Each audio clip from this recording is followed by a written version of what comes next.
Hello everyone. आज हम लोग देखेंगे best 500 Indian polity MCQ series का सेट नंबर 2, जो कि आने वाले किसी भी स्टेट पीसीएस के लिए लाइक के 69 बीपीएससी आरएसपी या किसी भी एग्ज़ाम के लिए बहुत इंपॉर्टेंट है। तो आते हैं पहले क्वेश्चन पे। पहला क्वेश्चन क्या है? उच्चतम न्यायालय सुप्रीम कोर्ट की परामर्शी अधिकारिता के विषय में निम्नलिखित में से कौन से कथन सही है? पहला क्या है? उच्चतम न्यायालय के लिए यह बाध्यकारी है कि वह राष्ट्रपति द्वारा निर्देशित किसी भी मामले में अपना मत व्यक्त करे। तो ये गलत है। एक्चुअली होता क्या है, आर्टिकल 143 के अकॉर्डिंग, अनुच्छेद 143 के अनुसार प्रेसिडेंट सुप्रीम कोर्ट से दो प्रकार के विषय पर सलाह मांगता है। एक तो आपका होता है लोक महत्व के विषयों पर, और दूसरा होता है किसी पूर्व संवैधानिक संधि, समझौते या अन्य समकक्षीय विषयों पर। तो जो पहले वाले में परामर्श देना आवश्यक नहीं है, हाँ राष्ट्रपति मांगे तो अलग बात है, लेकिन जो सेकंड मामला है इसमें सुप्रीम कोर्ट परामर्श देता है और कई बार दे सकता है। तो पहला आपका यहाँ पे गलत हो गया। दूसरा क्या है? परामर्शी अधिकारिता की शक्ति के अधीन प्राप्त किसी निर्देश पर उच्चतम न्यायालय की पूर्ण पीठ सुनवाई करती है। तो ये आपका सही है। तो सेकंड आपका सही है। परामर्शी अधिकारिता की शक्ति के अधीन प्राप्त किसी निर्देश पर उच्चतम न्यायालय की पूर्ण पीठ सुनवाई करती है। तो सेकंड आपका सही है। थर्ड क्या है? परामर्शी अधिकारिता के अधीन प्राप्त निर्देश पर व्यक्त किया हुआ उच्चतम न्यायालय का मत सरकार पर बाध्यकारी नहीं होगा। तो थर्ड भी आपका सही है। चौथा क्या है? उच्चतम न्यायालय सुप्रीम कोर्ट को उसकी परामर्शी अधिकारिता की शक्ति के अधीन एक बार में केवल एक ही निर्देश भेजा जा सकता है। ये गलत है, कितनी बार भी भेज सकता है। तो फोर्थ भी आपका गलत है। तो पूछ क्या रहा है? आपको नीचे दिए हुए कूटों की सहायता से उत्तर का चयन कीजिए। तो कौन सा सही है? Second and third. तो ऑप्शन बी आपका यहाँ पे सही आंसर हो जाएगा, 2 और 3। ऑप्शन सी आपका यहाँ पे सही आंसर होगा। अगले क्वेश्चन पे आते हैं।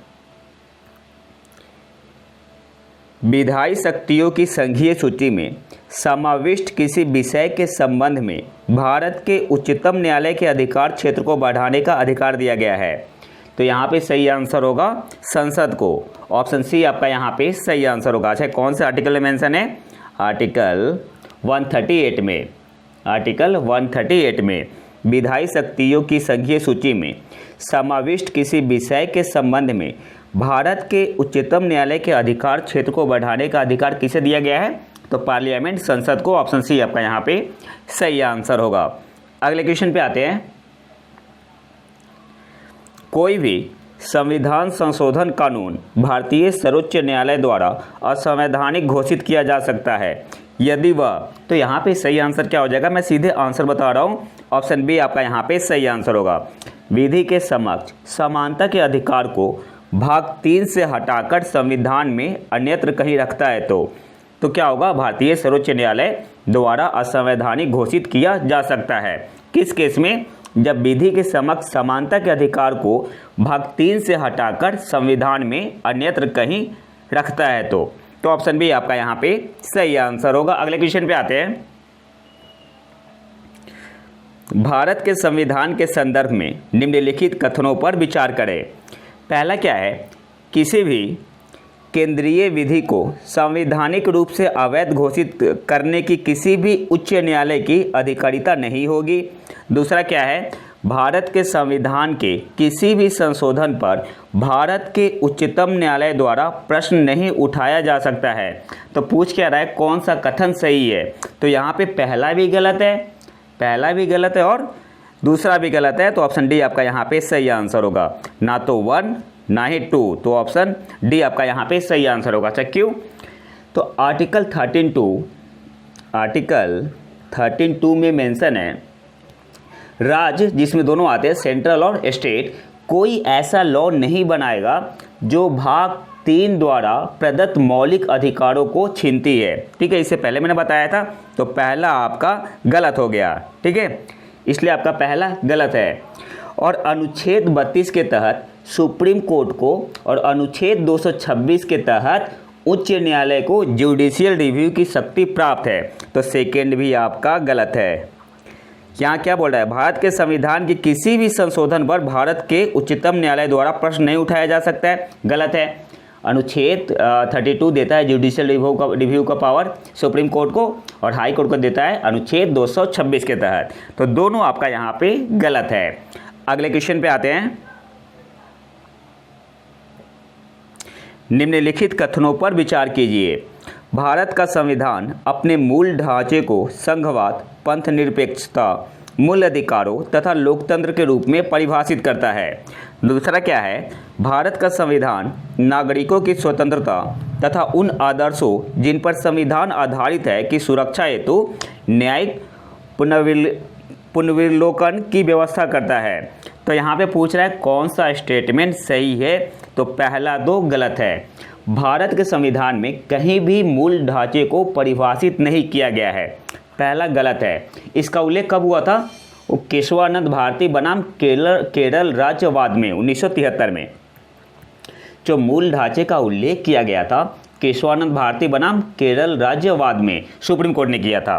तो संविधान में कहीं भी इसे परिभाषित नहीं किया गया है, तो पहला गलत है। दूसरा क्या है, भारत का संविधान नागरिकों की स्वतंत्रता तथा उन आदर्शों जिन पर संविधान आधारित है की सुरक्षा हेतु जुडिशियल रिव्यू की व्यवस्था करता है। तो सेकंड आपका सही है। तो पूछ के रहा है कौन सा सही है, तो ऑप्शन बी आपका यहाँ पे सही आंसर हो जाएगा, ओनली 2। अगले क्वेश्चन पे आते हैं। भारत में न्यायिक पुनरीक्षण का अर्थ क्या है, जुडिशियल रिव्यू। तो यहाँ पे सही आंसर क्या होगा, ऑप्शन ए आपका यहाँ पे सही आंसर होगा। विधियों और कार्यपालिक आदेशों की संवैधानिकता के विषय में प्रख्यापन करने का न्यायपालिका का अधिकार। अगले क्वेश्चन पे आते हैं। भारत के संविधान के संदर्भ में सामान्य विधियों में अंतर्विष्ट प्रतिषेध अथवा निर्बंधन अथवा उपबंध अनुच्छेद 142 के अधीन संवैधानिक शक्तियों पर प्रतिषेध अथवा निर्बंधन की तरह कार्य नहीं कर सकते। निम्नलिखित में से कौन सा एक इसका अर्थ हो सकता है। तो यहाँ पे ऑप्शन 4 ऑप्शन दिया हुआ है। तो यहाँ पे आईएएस प्री 2019 का क्वेश्चन है, तो यहाँ पे सही आंसर हो जाएगा ऑप्शन बी आपका यहाँ पे सही आंसर होगा। इसका मतलब हुआ कि भारत का उच्चतम न्यायालय अपनी शक्तियों के प्रयोग में संसद द्वारा निर्मित विधियों से बाध्य नहीं होता है। और इसका एग्जाम्पल क्या है, तो जो भोपाल गैस ट्रेजेडी हुई थी, इसमें सुप्रीम कोर्ट ने इसका यूज किया था मुआवजे के लिए। तो यहाँ पे सही आंसर क्या होगा, भारत का उच्चतम न्यायालय सुप्रीम कोर्ट अपनी शक्तियों के प्रयोग में संसद द्वारा निर्मित विधियों से बाध्य नहीं होता। ऑप्शन बी आपका यहाँ पे सही आंसर होगा। अगले क्वेश्चन पे आते हैं। वाद एवं उस वाद में उच्चतम न्यायालय की व्यवस्था के त्रुटिपूर्ण युग्म को पहचानिए, मतलब गलत चूज करना है। तो पहला आपका सही है, जो ऑप्शन ए है ना, इंदिरा साहनीवाद, अन्य पिछड़ा वर्ग के लिए चिकनी creamy layer, Hindi creamy layer के लिए, ठीक है, अन्य पिछड़ा वर्ग के लिए क्रीमी लेयर। बी क्या है, विशाखावाद क्या था, अपने कार्यस्थल पर यौन उत्पीड़न से कामकाजी महिलाओं का संरक्षण, बी भी सही है आपका। सी क्या है, मेनका गांधीवाद, अनुच्छेद 14, 19 एवं 21 परस्पर अपवर्जी नहीं है, तो सी भी आपका सही है। डी क्या है, बेला बनर्जीवाद। बेला बनर्जीवाद क्या था आपका, ये पश्चिम बंगाल भूमि विकास एवं नियोजन अधिनियम 1948 से संबंधित है, तो ये गलत है। ये विदेश यात्रा का अधिकार, दैहिक स्वतंत्रता का भाग है, ये आपका मेनका गांधीवाद के अंतर्गत आता था, ठीक है। तो यहाँ पे डी गलत है, डी सही मैच नहीं है। डी में क्या होगा, जो बेला बनर्जीवाद है यह पश्चिम बंगाल भूमि विकास एवं नियोजन अधिनियम 1948 से संबंधित है, तो हमें गलत चूज करना था, तो ऑप्शन डी आपका यहाँ पे सही आंसर होगा। अगले क्वेश्चन पे आते हैं। निम्नलिखित में से कौन से उच्चतम न्यायालय की आरंभिक अधिकारिता, मतलब ओरिजिनल ज्यूरिसडिक्शन में आते हैं।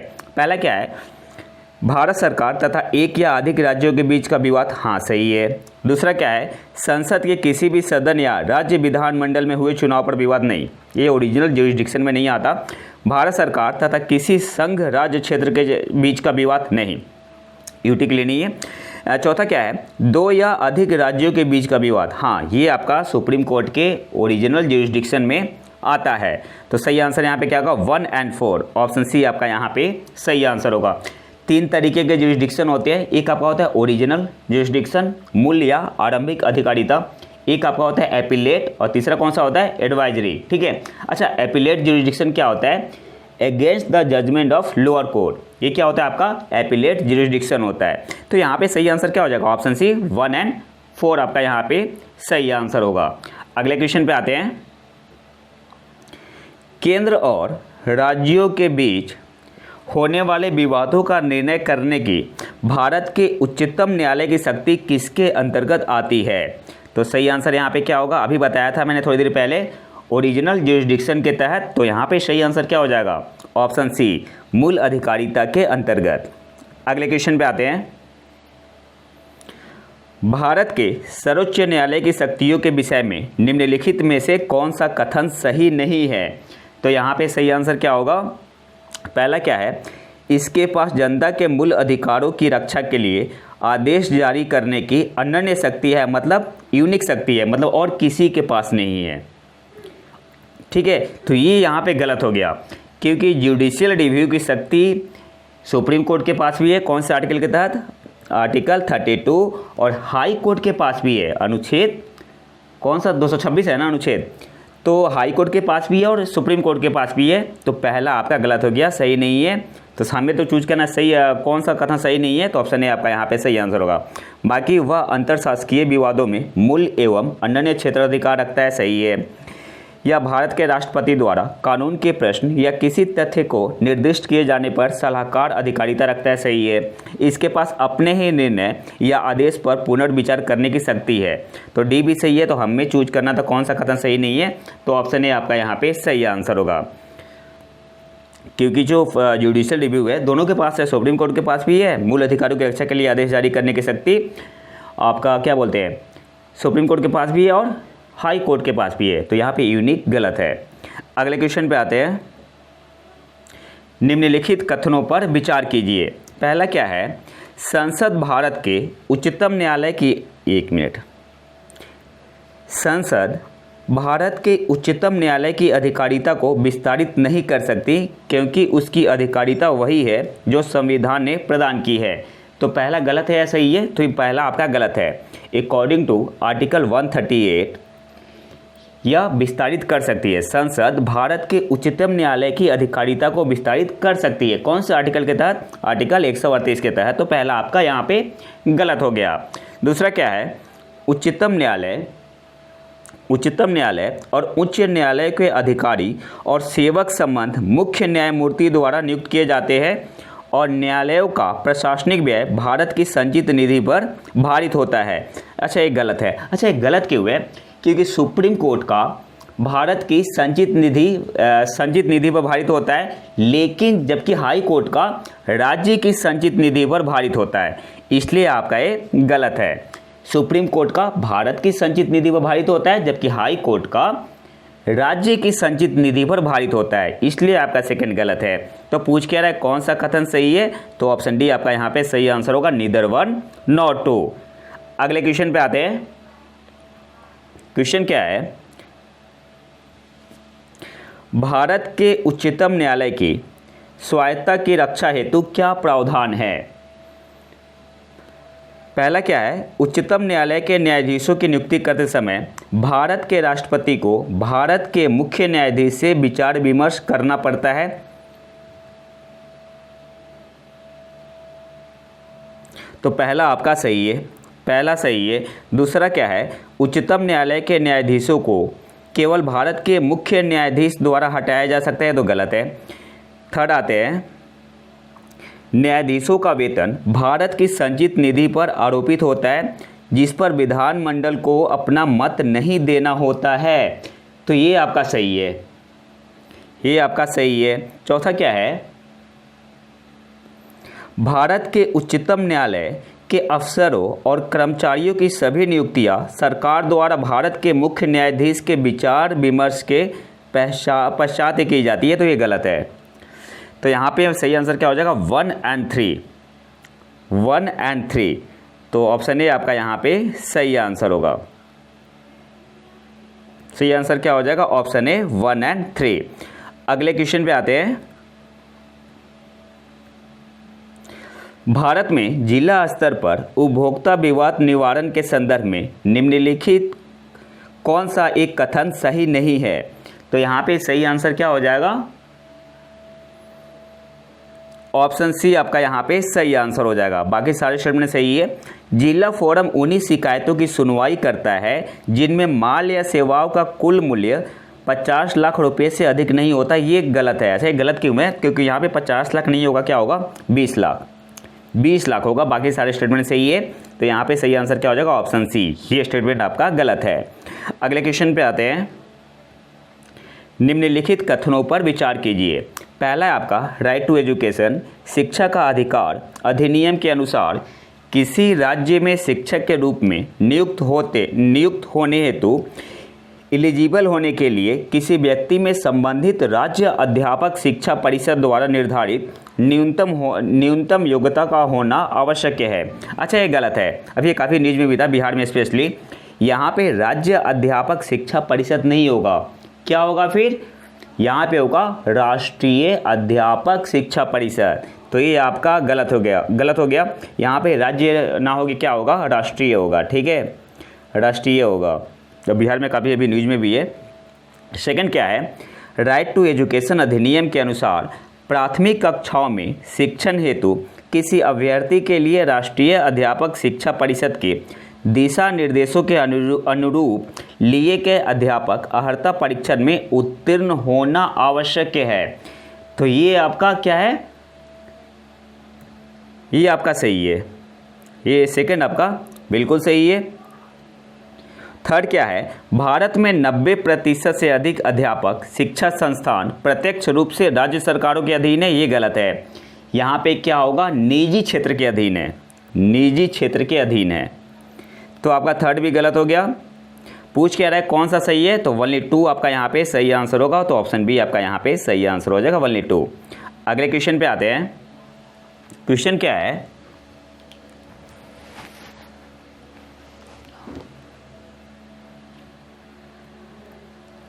निम्नलिखित कथनों पर विचार कीजिए। पहला आपका आधार मेटा डेटा को 3 महीने से अधिक संग्रहित नहीं रखा जा सकता है। दूसरा है आपका राज्य निजी निगमों से आधार डेटा को साझा करने के लिए कोई अनुबंध नहीं कर सकता। तीसरा है आधार बीमा उत्पादों को प्राप्त करने के लिए अनिवार्य है। चौथा है आपका आधार भारत की संचित निधि से हित लाभ प्राप्त करने के लिए अनिवार्य है। आपको सही स्टेटमेंट चूज करना है, कौन सा सही है। तो यहाँ पे सही कौन सा है? एक तो दूसरा सही है आपका, एक चौथा सही है। तो यहाँ पे ऑप्शन बी आपका यहाँ पे सही आंसर हो जाएगा, ओनली 2 और 4। राज्य निजी निगमों से आधार डेटा को साझा करने के लिए कोई अनुबंध नहीं कर सकता और आधार भारत की संचित निधि से हित लाभ प्राप्त करने के लिए अनिवार्य है। तो ऑप्शन बी आपका यहाँ पे सही आंसर होगा। अगले क्वेश्चन पे आते हैं। क्वेश्चन क्या है? राष्ट्रीय हरित न्यायाधिकरण अधिनियम 2010 भारतीय संविधान के निम्नलिखित में से कौन सा प्रावधान के अनुरूप अधिनियमित हुआ था? पहला क्या है? स्वस्थ पर्यावरण के अधिकार के अनुरूप जो अनुच्छेद 21 के अंतर्गत जीवन के अधिकार का अंग माना जाता है। ये सही है। बाकी ये दोनों स्टेटमेंट का गलत है। सेकंड भी गलत है और थर्ड भी गलत है। सेकंड क्या है? अनुच्छेद 275 वन के अंतर्गत अनुसूचित जनजातियों के कल्याण हेतु अनुसूचित क्षेत्रों में प्रशासन का स्तर बढ़ाने के लिए प्रावधानित अनुदान के अनुरूप गलत है। तीसरा तो बिल्कुल ही गलत है। अनुच्छेद 243 ए के अंतर्गत उल्लिखित ग्राम सभा की शक्तियों और कार्यों के अनुरूप है। तो दोनों गलत है। हमें सही आंसर चूज करना है, तो ऑप्शन ए आपका यहाँ पे सही आंसर हो जाएगा, ओनली 1। और एनजीटी का गठन कब हुआ था? राष्ट्रीय हरित न्यायाधिकरण का गठन कब हुआ था? 2010 में। ठीक है, ये भी पूछ सकते हैं एग्जाम में। अगले क्वेश्चन पे आते हैं। अनुसूचित जनजाति एवं अन्य पारंपरिक वनवासी वन अधिकारों की मान्यता अधिनियम 2006 के अधीन व्यक्तिगत या सामुदायिक वन अधिकारों अथवा दोनों की प्रकृति एवं विस्तार के निर्धारण की प्रक्रिया को प्रारंभ करने के लिए कौन प्राधिकारी होगा? तो ऑप्शन डी आपका यहाँ पे सही आंसर हो जाएगा, ग्राम सभा। अनुसूचित जनजाति एवं अन्य पारंपरिक वनवासी अधिनियम 2006 के अधीन व्यक्तिगत या सामुदायिक वन अधिकारों अथवा दोनों की प्रकृति एवं विस्तार के निर्धारण की प्रक्रिया को प्रारंभ करने के लिए कौन प्राधिकारी होगा? तो ऑप्शन डी आपका यहाँ पे सही आंसर होगा, ग्राम सभा होगा। तो सही आंसर क्या हो जाएगा? Option D. अगले क्वेश्चन पे आते हैं। सरकार ने अनुसूचित क्षेत्रों में पंचायत विस्तार पेशा अधिनियम को 1996 में अधिनियमित किया। निम्नलिखित में से कौन सा एक उसके उद्देश्य के रूप में अभिज्ञात नहीं है? तो गिवन ऑप्शन में से सही आंसर क्या हो जाएगा? ऑप्शन सी। ऑप्शन सी, जनजातीय क्षेत्रों में स्वायत्त क्षेत्रों का निर्माण करना। ठीक है, तो ऑप्शन सी आपका यहाँ पे सही आंसर होगा। अगले क्वेश्चन पे आते हैं। बाकी सारे आपका पेशा का उद्देश्य है सुशासन प्रदान करना, पारंपरिक अधिकारों को मान्यता देना, जनजातीय लोगों को शोषण से मुक्त करना। अगले क्वेश्चन पे आते हैं। भारत में दूरसंचार, बीमा, विद्युत आदि जैसे क्षेत्रकों में स्वतंत्र नियामकों का पुनरीक्षण निम्नलिखित में से कौन करते हैं? तो यहाँ पे सही आंसर क्या हो जाएगा?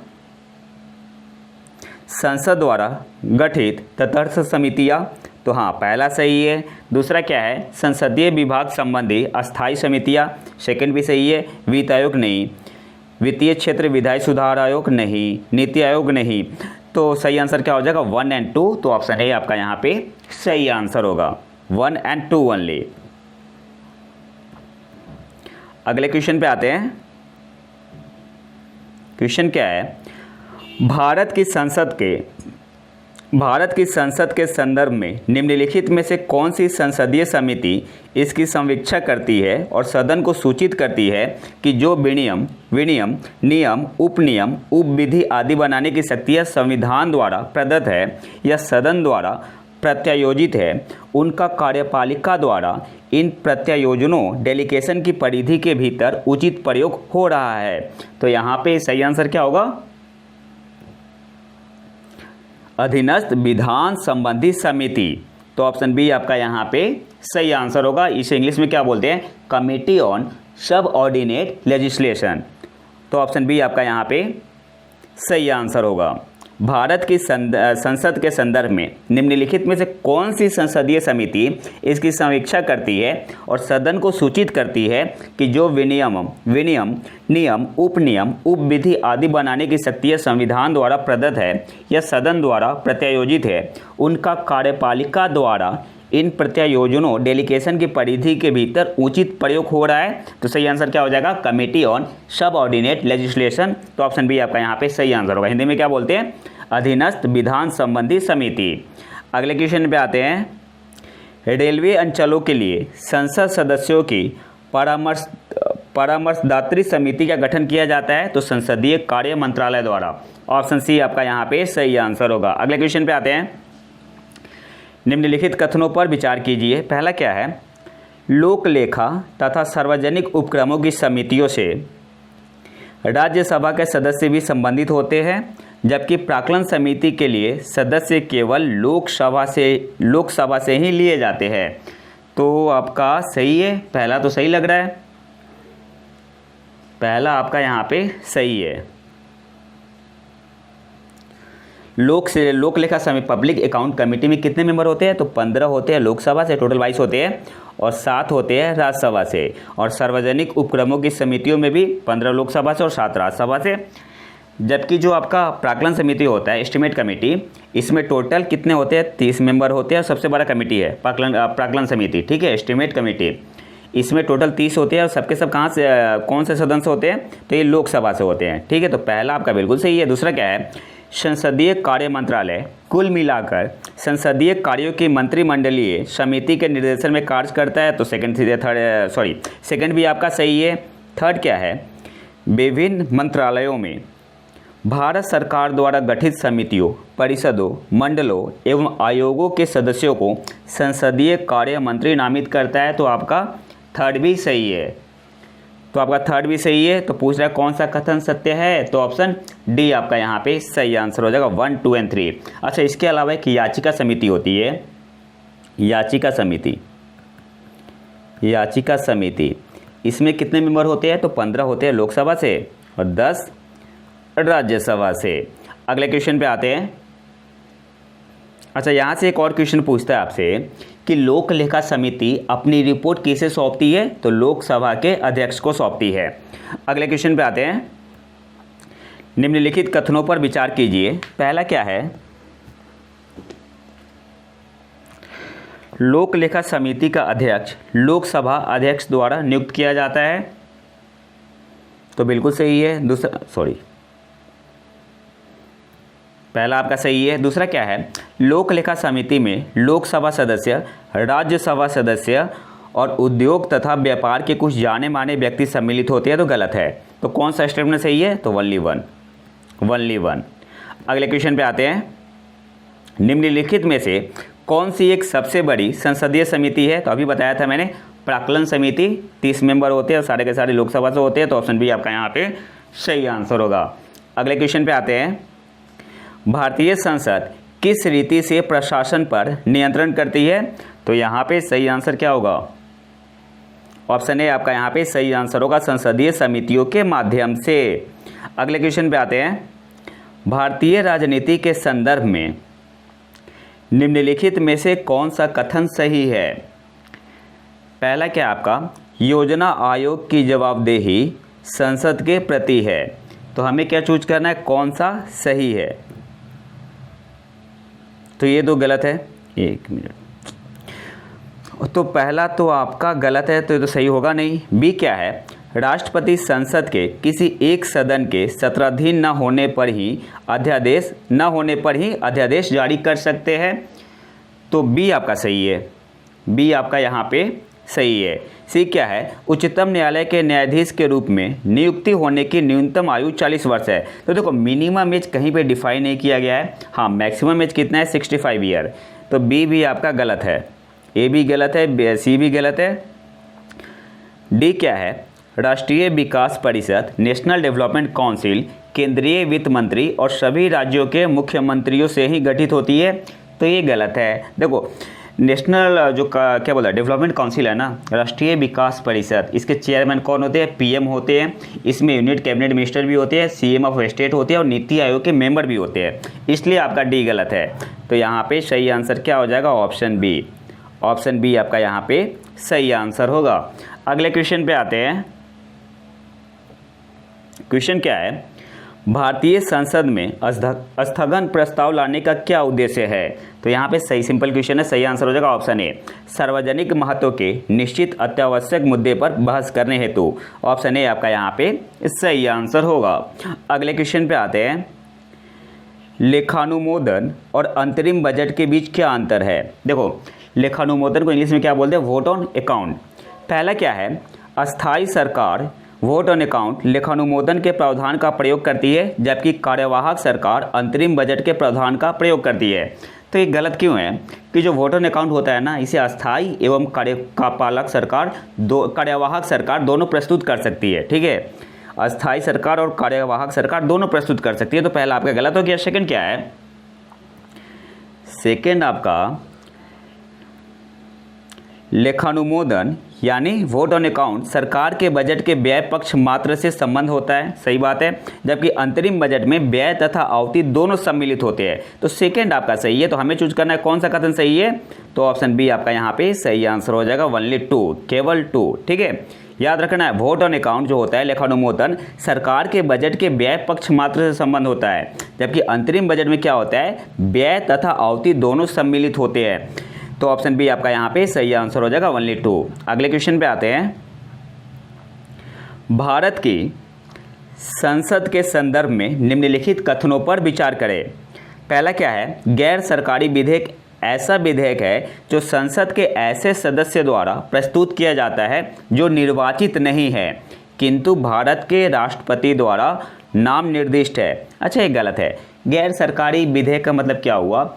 जो मंत्री नहीं होते हैं वो अगर विधेयक ला रहे हैं तो उसे क्या बोलते हैं? गैर सरकारी विधेयक बोलते हैं।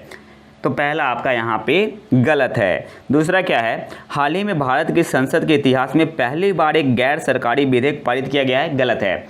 अब तक 14 बार गैर सरकारी विधेयक पारित हो चुके हैं दोनों सदनों में, तो सेकंड भी आपका गलत है। अच्छा, तो फिर सरकारी विधेयक क्या होता है? तो जो मंत्री द्वारा विधेयक आता है ना, उसे हम लोग क्या बोलते हैं? सरकारी विधेयक। ठीक है, तो यहाँ पे दोनों गलत है। पूछ क्या रहा है कौन सा सही है, तो ऑप्शन डी आपका यहाँ पे सही आंसर हो जाएगा, neither one not two. IAS pre 2017 का पूछा हुआ क्वेश्चन है। अगले क्वेश्चन पे आते हैं। यदि वार्षिक संघीय बजट लोकसभा द्वारा पारित नहीं होता तो प्रधानमंत्री क्या करते हैं, अपनी मंत्री परिषद का त्याग पत्र पेश कर देते हैं। तो ऑप्शन डी आपका यहाँ पे सही आंसर होगा। फेमस क्वेश्चन है और सिंपल क्वेश्चन है। अगले क्वेश्चन पे आते हैं। क्वेश्चन क्या है, निम्नलिखित में से कौन सी विधियां भारत के लोक वित्त पर संसदीय नियंत्रण रखने के काम आती है। तो यहाँ पे सही आंसर क्या हो जाएगा, पहला क्या है, संसद के सम्मुख वार्षिक वित्तीय विवरण का प्रस्तुत किया जाना, सही है। दूसरा है आपका विनियोजन विधेयक के पारित होने के बाद ही भारत की संचित निधि से मुद्रा निकाल पाना, सेकंड भी आपका सही है। तीसरा क्या है, अनुपूरक अनुदानों तथा लेखानुदान वोट एंड अकाउंट का प्रावधान तो है, तीसरा भी सही है। चौथा क्या है, संसदीय बजट कार्यालय द्वारा समष्टिगत आर्थिक पूर्वानुमानों तथा व्यय हेतु सरकार के कार्यक्रम का एक नियतकालिक अथवा कम से कम मध्यवर्षीय पुनरावलोकन, ये नहीं, ये गलत है। ये हमारे इंडिया में नहीं है, ऑस्ट्रेलिया में है, कनाडा में है, इंडिया में नहीं है, तो चौथा गलत है। अगले पॉइंट पे आते हैं। पांचवा, संसद में वित्त विधेयक का प्रस्तुत किया जाना, तो पांचवा भी सही है। तो केवल चौथा आपका गलत है, बाकी पहला सही है। संसद के सम्मुख वार्षिक वित्तीय विवरण का प्रस्तुत किया जाना, दूसरा भी सही है, तीसरा भी सही है, चौथा गलत है और पांचवा सही है। तो हमें सही आंसर चूज करना है। तो ऑप्शन ए आपका यहाँ पे सही आंसर होगा, 1, 2, 3 एंड 5। चौथा आपका गलत था, वो हमारे देश में नहीं है, ऑस्ट्रेलिया में है, कनाडा में है। अगले क्वेश्चन पे आते हैं। बजट पर संसद के नियंत्रण के विषय में निम्नलिखित में से कौन सी बात सही नहीं है। तो यहाँ पे सही आंसर क्या हो जाएगा, ऑप्शन बी आपका यहाँ पे सही आंसर होगा। संसद को समेकित निधि पर प्रभारित व्यय को बढ़ाने की शक्ति प्राप्त है, ये गलत है। हाँ, चर्चा कर सकते हैं, तो वो चर्चा कर सकते हैं लेकिन बढ़ा नहीं सकते। तो यहाँ पे सही आंसर क्या हो जाएगा, ऑप्शन बी। बाकी बजट के निर्माण में संसद का कोई हाथ नहीं होता, सही बात है। संसद को राष्ट्रपति की सिफारिश के बिना कोई कर आरोपित करने की शक्ति प्राप्त नहीं है, सही है। डी क्या है, संसद को राष्ट्रपति की सिफारिश के बिना किसी कर में वृद्धि करने की शक्ति प्राप्त नहीं है। तो ए, सी और डी तो सही है। हमसे क्या पूछ रहा है, कौन सा सही नहीं है, तो ऑप्शन बी आपका यहाँ पे सही आंसर होगा। चर्चा करने की शक्ति है, संसद को समेकित निधि पर प्रभारित व्यय को बढ़ाने की शक्ति प्राप्त नहीं, चर्चा कर सकते हैं केवल। तो यहाँ पे ऑप्शन बी आपका यहाँ पे सही आंसर होगा। अगले क्वेश्चन पे आते हैं। निम्नलिखित कथनों में से कौन सा एक धन विधेयक मनी बिल के बारे में सही नहीं है। पहला क्या है, धन विधेयक संसद के दोनों में से किसी भी सदन में प्रस्तावित किया जा सकता है, गलत है, पहला ही गलत है आपका। तो गलत क्यों है, हमें बताना है कौन सा सही नहीं है। धन विधेयक जो मनी बिल होता है ना, मनी बिल जो आपका होता है, ये केवल लोकसभा में प्रस्तावित किया जा सकता है, इसलिए आपका यहाँ पे गलत है। तो अब भी क्या है, लोकसभा अध्यक्ष यह निर्णय करने के लिए अंतिम प्राधिकारी है कि कोई बिल मनी बिल है या नहीं, तो बी तो सही है आपका। सी पे आते हैं। लोकसभा द्वारा पारित किसी मनी बिल धन विधेयक का राज्यसभा द्वारा 14 दिनों के अंदर लौटाया जाना और विचारार्थ भेजा जाना आवश्यक है। हाँ, तो मनी बिल केस में क्या होता है ना कि राज्यसभा केवल 14 दिनों तक रख सकती है बिल को, तो सी भी सही है। डी क्या है, राष्ट्रपति किसी धन विधेयक मनी बिल को लोकसभा में पुनर्विचार के लिए नहीं लौटा सकता, बिल्कुल सही बात है। तो यहाँ पे गलत पूछ रहा है ना हमसे, तो कौन सा स्टेटमेंट सही नहीं है, तो ऑप्शन ए आपका यहाँ पे सही आंसर होगा। यह स्टेटमेंट आपका सही नहीं है। अगले क्वेश्चन पे आते हैं। अच्छा, मनी बिल कौन से आर्टिकल में मेंशन है, मनी बिल है आपका आर्टिकल 110(1), 110(1) में आपका ये मेंशन है। अगले क्वेश्चन पे आते हैं। निम्नलिखित में से सही क्या नहीं है। अब देखो यहाँ पे बहुत सारे स्टेटमेंट दिए हुए हैं, 1 से लेके 8 तक। आपको बताना है कौन सा स्टेटमेंट सही नहीं है। पहला देखो, प्रत्येक धन विधेयक एक वित्त विधेयक होता है, सही बात है। प्रत्येक मनी बिल होता है, क्या होता है, एक वित्त विधेयक होता है। हमें क्या चूज करना है, सही नहीं है, एक में, हाँ सही नहीं है चूज करना है। कौन सा सही नहीं है, प्रत्येक धन विधेयक एक वित्त विधेयक होता है, तो ये तो सही है। सेकंड क्या है, प्रत्येक वित्त विधेयक एक धन विधेयक नहीं होता है, तो प्रत्येक धन विधेयक जो मनी बिल होता है एक फाइनेंस बिल होता है, वित्त विधेयक होता है, ये सही है। प्रत्येक धन विधेयक एक मनी बिल नहीं होता है, सेकंड भी सही है। तीसरा क्या है, वित्त विधेयक केवल लोकसभा में प्रस्तावित किया जा सकता है, तीसरा भी सही है। मनी बिल और वित्त विधेयक केवल लोकसभा में प्रस्तावित किया जा सकता है। वित्त विधेयक पर राष्ट्रपति के पूर्व हस्ताक्षर होते हैं, ये आपका सही है, हाँ ये भी सही है। पांचवा क्या है, राज्यसभा वित्त विधेयक को 14 दिनों तक रोक कर रख सकती है, नहीं, यहाँ पे मनी बिल को 14 दिनों तक रोक कर रख सकती है, तो ये आपका गलत हो गया, पांचवा गलत है।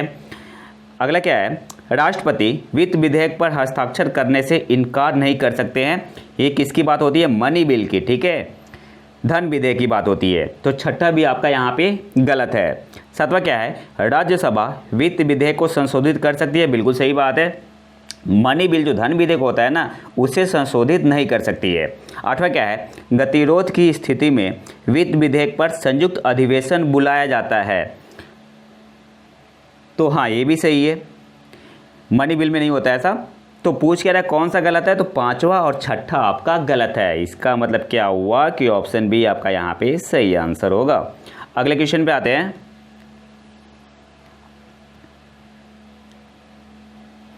निम्नलिखित में से कौन एक संघीय बजट की तैयारी और उसे संसद में पेश करने के लिए उत्तरदायी है, तो आर्थिक कार्य विभाग, ऑप्शन बी आपका यहाँ पे सही आंसर होगा। अगले क्वेश्चन पे आते हैं। संघ की सरकार यूनियन गवर्नमेंट के संदर्भ में निम्नलिखित कथनों पर विचार कीजिए। पहला क्या है, राजस्व विभाग संसद में प्रस्तुत किए जाने वाले केंद्रीय बजट को तैयार करने के लिए उत्तरदायी है, गलत है। उत्तरदायी कौन होता है, आर्थिक कार्य विभाग होता है, ठीक है, तो पहला आपका गलत हो गया। दूसरा क्या है, भारत की संसद के प्राधिकरण के बिना कोई धन भारत की संचित निधि से नहीं निकाला जा सकता है, तो ये आपका दूसरा तो सही है, ये आपका सही है। तीसरा क्या है, लोक लेखा से किए जाने वाले सभी संवितरणों के लिए भी भारत की संसद के प्राधिकरण की आवश्यकता होती है, नहीं, आवश्यकता नहीं होती है। लोक लेखा से किए जाने वाले सभी डिस्बर्समेंट के लिए भी भारत की संसद के प्राधिकरण की आवश्यकता नहीं होती है। यहाँ पे होगा, यहाँ पे क्या है, आवश्यकता होती है, लेकिन होना क्या चाहिए, आवश्यकता नहीं होती है, तो तीसरा भी आपका गलत है। तो मतलब केवल दूसरा सही है, तो पूछ रहा है कौन सा सही है, तो ऑप्शन सी आपका यहाँ पे सही आंसर हो जाएगा, वल्ली 2। अगले क्वेश्चन पे आते हैं।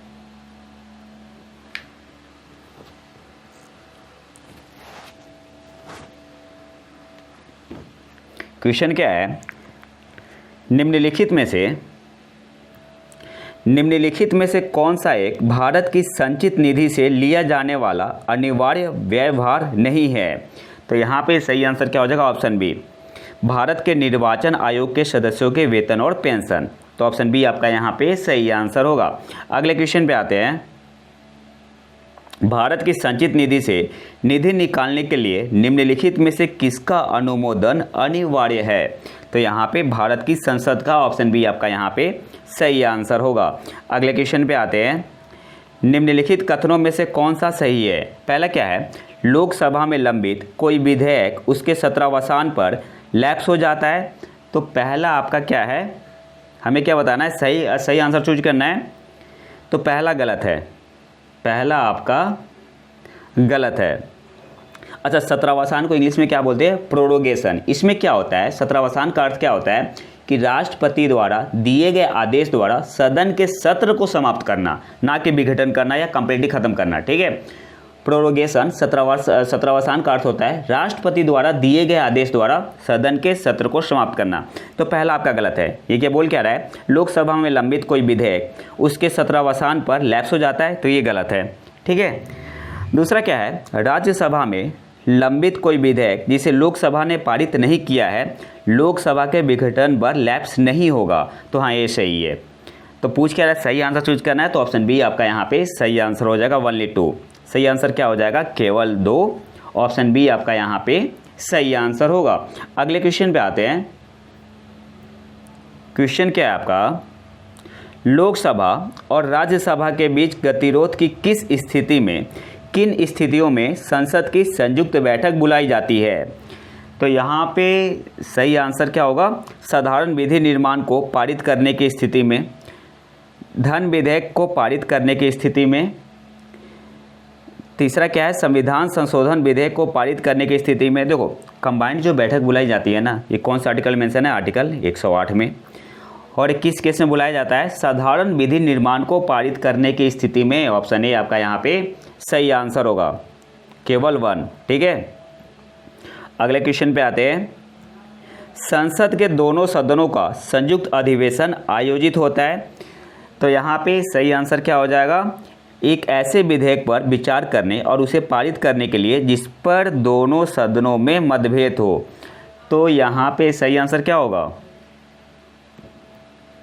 केवल 4। ठीक है, पहला भारत के राष्ट्रपति के निर्वाचन के लिए नहीं, भारत के उपराष्ट्रपति के निर्वाचन के लिए नहीं, संविधान में संशोधन से संबंधित विधेयक को पारित करने के लिए नहीं। संयुक्त अधिवेशन कब आयोजित होता है, एक ऐसे विधेयक पर विचार करने और उसे पारित करने के लिए जिस पर दोनों सदनों में मतभेद हो। हाँ, ये 4th आपका एक्यूरेट सही है, तो सही आंसर क्या हो जाएगा, option D, only 4। Option D आपका यहाँ पे सही आंसर हो जाएगा, केवल 4। अगले क्वेश्चन पे आते हैं। क्वेश्चन क्या है, निम्न कथनों पर विचार कीजिए। भारत में संसद के दोनों सदनों की संयुक्त बैठक अनुच्छेद 108 में स्वीकृत है, तो सही है। ये तो आपका पहला आपका बिल्कुल सही है। दूसरा क्या है, लोकसभा तथा राज्यसभा की प्रथम संयुक्त बैठक वर्ष 1961 में हुई थी, सेकंड भी आपका सही है। थर्ड क्या है, भारतीय संसद के दोनों सदनों की दूसरी संयुक्त बैठक बैंक सेवा आयोग बिल को पारित करने के लिए हुई थी, तीसरा भी आपका सही है। तो पूछ कह रहा है कौन सा सही है, तो ऑप्शन डी आपका यहाँ पे सही आंसर हो जाएगा, 1, 2 एंड 3। अगले क्वेश्चन पे आते हैं। जब संसद के दोनों सदनों की संयुक्त बैठक में कोई विधेयक रेफर किया जाता है तो इसे किसके द्वारा पारित किया जाना होता है, तो यहाँ पे सही आंसर होगा ऑप्शन ए, उपस्थित तथा मत देने वाले सदस्यों का साधारण बहुमत। ठीक है, ऑप्शन ए आपका यहाँ पे सही आंसर होगा। अगले क्वेश्चन पे आते हैं। क्वेश्चन क्या है आपका, अध्यक्ष सदन के किसी भी सदस्य को बोलने से रोक सकता है और अन्य किसी सदस्य को बोलने दे सकता है, यह घटना क्या कहलाती है, तो इसको बोलते हैं yielding the floor. Option D आपका यहाँ पे सही आंसर होगा।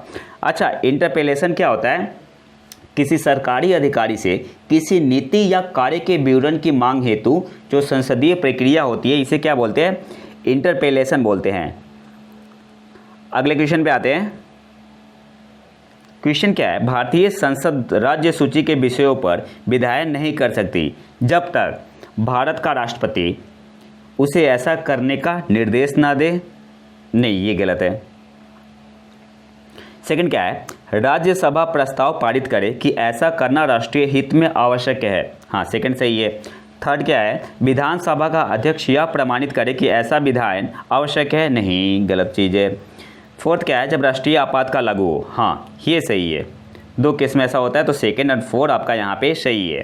भारतीय संसद राज्य सूची के विषयों पर विधायन नहीं कर सकती जब तक तो राज्यसभा प्रस्ताव पारित करे कि ऐसा करना राष्ट्रीय हित में आवश्यक है और जब राष्ट्रीय आपातकाल लागू हो। तो सेकंड एंड 4 आपका सही है। तो यहाँ पे सही आंसर क्या हो जाएगा, सेकंड एंड 4 कहाँ पे, ऑप्शन डी में है। तो ऑप्शन डी आपका यहाँ पे सही आंसर होगा। अगले क्वेश्चन पे आते हैं। क्वेश्चन क्या है, निम्न कथनों में से कौन सा एक सही है। ये पहला क्या है, केवल राज्यसभा में ही न कि लोकसभा में मनोनीत सदस्य हो सकते हैं। अब देखो, जब क्वेश्चन पूछा गया था ना, तो उस समय पहला आपका सही था। निम्न कथनों में से कौन सा एक सही है, तो केवल राज्यसभा में ही न कि लोकसभा में मनोनीत सदस्य हो सकते हैं। तो हाँ, सही है। ये तो आपका सही है।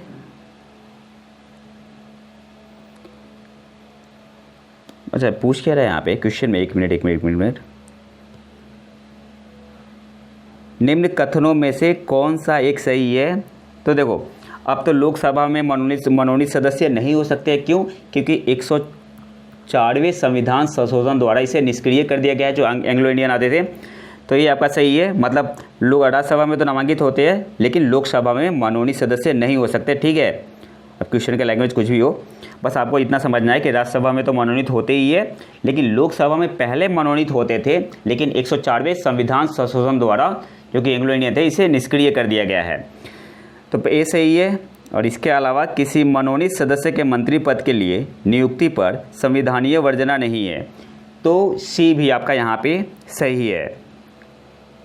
बी क्या है, राज्यसभा में आंग्ल भारतीय समुदाय के 2 सदस्यों का मनोनीत करने का संविधान का प्रावधान है। इसे तो खत्म हो गया, तो बी गलत हो गया यहाँ पे, डी भी आपका गलत हो गया। तो यहाँ पे ए और सी आपका यहाँ पे सही होगा। एक बार इसे कंफर्म हो लेना आप लोग, ठीक है। अगले क्वेश्चन पे आते हैं।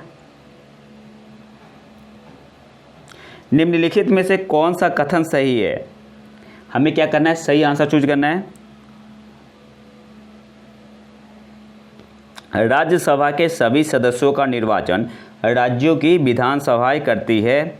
हमें क्या चूज करना है कि कौन सा सही है, तो ये तो गलत है ना।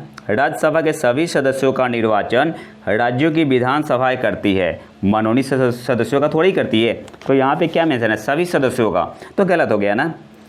बी क्या है, उपराष्ट्रपति राज्यसभा का पदेन सभापति होता है, अतः राज्यसभा का कोई सदस्य ही उपराष्ट्रपति पद के लिए चुनाव लड़ सकता है। नहीं, ये तो गलत है। तो एक्स ऑफिशियल चेयरमैन होते हैं कौन, वाइस प्रेसिडेंट होते हैं, ठीक है। सी क्या है, लोकसभा और राज्यसभा में एक बात में अंतर है कि लोकसभा का निर्वाचन तो कोई प्रत्याशी भारत के किसी भी राज्य से लड़ सकता है, पर राज्यसभा का प्रत्याशी सामान्यतः वहीं का होना चाहिए जहां से वह प्रत्याशी बन रहा है। देखो, जब क्वेश्चन पूछा हुआ था ना, तब यह आंसर सही था, लेकिन 2003 में जो संशोधन आया था, इसके बाद कोई भी व्यक्ति राज्यसभा के लिए कहीं से भी लड़ सकता है चुनाव। तो सी भी आपका अब गलत हो गया।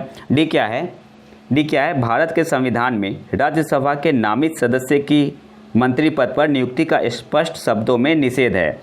तो डी भी आपका गलत है। देखो, डी भी आपका गलत है। तो यहाँ पे कोई भी सही नहीं है। जब क्वेश्चन पूछा हुआ था तो उस समय सी सही था, लेकिन अभी कोई भी ऑप्शन यहाँ पे सही नहीं है। अगले क्वेश्चन पे आते हैं। निम्नलिखित में से किन को लोकसभा और राज्यसभा दोनों को निर्वाचनों में मतदान का अधिकार है? तो यहाँ पे सही आंसर क्या हो जाएगा, ऑप्शन डी, राज्य विधानमंडल के निम्न सदन के निर्वाचित सदस्यों को, जो मेंबर ऑफ लेजिस्लेटिव असेंबली होते हैं, उनके लिए, ठीक है। निम्नलिखित में से किनको लोकसभा और राज्यसभा दोनों के निर्वाचन में मतदान का अधिकार है? तो ऑप्शन डी आपका यहाँ पे सही आंसर होगा। राज्य विधानमंडल के निम्न सदन के निर्वाचित सदस्यों को, ऑप्शन डी आपका यहाँ पे सही आंसर होगा। विधानसभा की बात हो रही है। अगले क्वेश्चन पे आते हैं। और एक चीज़ हाँ मेंशन करना है, निर्वाचित सदस्यों को, तो एक की पॉइंट है। और अगले क्वेश्चन पे आते हैं। संविधान के किस अनुच्छेद के अंतर्गत न्यायालय द्वारा संसद की कार्यवाहियों की जांच करना प्रतिबंधित किया गया है? तो कौन से आर्टिकल में मेंशन है? अनुच्छेद 122 में। ऑप्शन बी आपका यहाँ पे सही आंसर होगा। अगला जो हमारा टॉपिक है, इसमें हम लोग देखेंगे भारतीय संविधान के महत्वपूर्ण स्रोत, important sources of the Indian constitution. तो सबसे पहले आते हैं, यूएसए से क्या क्या लिया गया है? यूएसए के संविधान से क्या लिया गया है? प्रियम्बल प्रस्तावना लिया गया है, मौलिक अधिकार लिया गया है, फंडामेंटल राइट, सरकार की संघीय संरचना, फेडरल स्ट्रक्चर ऑफ गवर्नमेंट लिया गया है, इलेक्टोरल कॉलेज, निर्वाचक मंडल, एक किससे लिया गया है? यूएसए से। इसके अलावा independence of the judiciary and separation of power among the 3 branches of the government, न्यायपालिका की स्वतंत्रता और सरकार की 3 शाखाओं के बीच शक्तियों का पृथक्करण। इसके अलावा जुडिशियल रिव्यू यूएसए से लिया गया है। President as supreme commander of arm force, ये लिया गया आपका यूएसए से। कानून के तहत समान सुरक्षा, equal protection under law, USA से लिया गया है। और पोस्ट ऑफ वाइस प्रेसिडेंट, ये आपका यूएसए से लिया गया है। नेक्स्ट आते हैं, अगला है हमारा ब्रिटिश कॉन्स्टिट्यूशन से क्या लिया गया है? सरकार का संसदीय स्वरूप, पार्लियामेंट्री फॉर्म ऑफ गवर्नमेंट लिया गया है। एकल नागरिकता का विचार, the idea of single citizenship, the idea of the rule of law, कानून के शासन का विचार। रीट कहाँ से लिया गया है? ब्रिटिश कॉन्स्टिट्यूशन से। Institution of speaker and his role, ये आपका यूके से लिया गया है। लॉ मेकिंग प्रोसीजर, कानून बनाने की प्रक्रिया, यूके से लिया गया है। बाइकैमरलिज्म, ये आपका द्विसदन, यूके से लिया गया है, ब्रिटेन से। कैबिनेट सिस्टम ऑफ मिनिस्टर, मंत्रियों की कैबिनेट प्रणाली, ये आपका का यूके ब्रिटेन से लिया गया है। इसके बाद आते हैं आयरलैंड से क्या लिया गया है? Irish constitution. DPSP, directive principle of state policy. Nomination of member to Rajya Sabha, Rajya Sabha के लिए सदस्यों का नामांकन कहाँ से लिया गया है? आयरलैंड से, ठीक है। Method of election of president, Ireland से लिया गया है, आयरिश कॉन्स्टिट्यूशन से। अगला है हमारा कनाडा से क्या लिया गया है, कैनेडियन कॉन्स्टिट्यूशन से। तो सरकार का एक अर्ध संघीय रूप, quasi federal form of government, Canadian constitution से लिया गया है। A federal system with a strong central government, एक मजबूत केंद्र सरकार के साथ एक संघीय प्रणाली, कैनेडियन कॉन्स्टिट्यूशन से लिया गया है। केंद्र सरकार और राज्य सरकारों के बीच शक्तियों का वितरण कनाडा से लिया गया है। इसके अलावा केंद्र सरकार द्वारा बरकरार रखी गई अवशिष्ट शक्तियाँ, जैसे dual power retained by the central government, ये आपका कहाँ से लिया गया है, तो कनाडा से। इसके अलावा राज्य के राज्यपालों को नियुक्ति करने की केंद्र की शक्ति, ये भी आपका कनाडा से लिया गया है, ठीक है, कैनेडियन कॉन्स्टिट्यूशन से। ऑस्ट्रेलिया से क्या लिया गया है, देश के भीतर और राज्यों के बीच व्यापार और वाणिज्य की स्वतंत्रता, ऑस्ट्रेलिया से लिया गया है। सामान्य संघीय अधिकार क्षेत्र से बाहर के मामलों पर भी संधियों को लागू करने के लिए कानून बनाने की राष्ट्रीय विधायिका की शक्ति ऑस्ट्रेलिया से लिया गया है। कंकरेंट लिस्ट, समवर्ती सूची, ऑस्ट्रेलिया से लिया गया है। और joint sitting of Lok Sabha and Rajya Sabha, किसका कॉन्सेप्ट है, कहाँ से लिया गया है, तो ऑस्ट्रेलिया से, ठीक है। जो ज्वाइंट सिटिंग होता है, कौन सा आर्टिकल मेंशन है, आर्टिकल 108 में ही। अगले क्वेश्चन पे आते हैं। फ्रांस से क्या लिया गया है, तो प्रस्तावना में गणतंत्र और स्वतंत्रता, समानता और बंधुत्व के आदर्श, ये पूछता है। Republic and the ideals of liberty, equality and fraternity in the preamble, कहाँ से लिया गया है, फ्रांस से, ठीक है, और इम्पोर्टेंट है। यूएसएसआर से क्या लिया गया है, तो fundamental duties under article 51A। और दूसरा है आपका अर्थव्यवस्था के विकास की निगरानी के लिए एक संवैधानिक रूप से अनिवार्य योजना आयोग, ये रसिया से लिया गया है। अगला है आपका अफ्रीका से लिया गया है संशोधन की प्रक्रिया और राज्यसभा सदस्यों का चुनाव। अगला है आपका जर्मनी से क्या लिया गया है, जर्मनी से लिया गया है संघ द्वारा प्राप्त की जाने वाली आपातकालीन शक्तियाँ, emergency power to be enjoyed by the union, ये आपका जर्मनी से लिया गया है। इसके अलावा आपातकाल के दौरान मौलिक अधिकारों का निलंबन, suspension of fundamental rights during emergency, ये आपका लिया गया है जर्मनी से। रसिया से लिया गया है